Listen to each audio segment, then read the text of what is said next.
que les criminels de guerre soient punis. 1,5 Minuten. 1 minute 30, Monsieur le Président.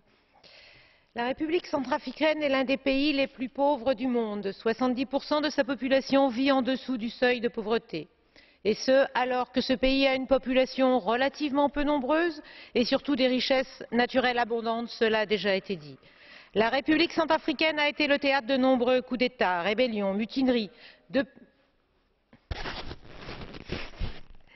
La République centrafricaine a été le théâtre de nombreux coups d'État, rébellions, mutineries depuis son indépendance, dont les 14 années de règne de sinistre mémoire de Jean Bedel Bokassa. Nul n'est besoin de rappeler ici comment le chef de l'État actuel est arrivé au pouvoir en 2003 et les élections de 2011, largement contestées, ne l'ont en rien légitimé. La guerre civile est quasi permanente depuis cette date, avec des ingérences étrangères et en dépit des accords de paix de 2007. C'est pourtant un pays qui n'intéresse pas l'Union européenne, ni même le Parlement européen. La dernière résolution pertinente sur ce pays date de 2001, il y a 12 ans. Date de la première tentative, ratée celle-là, de coup d'État de François Bozizé. Il est donc temps de nous réveiller.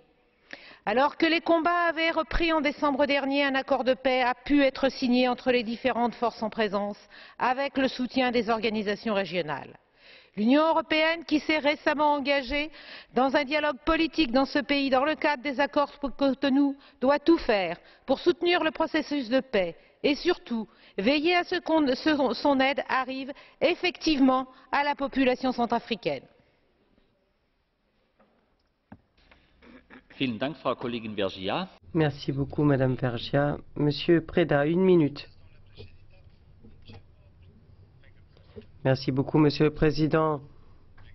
J'aimerais tout d'abord me féliciter du fait qu'en République centrafricaine, si j'en crois les accords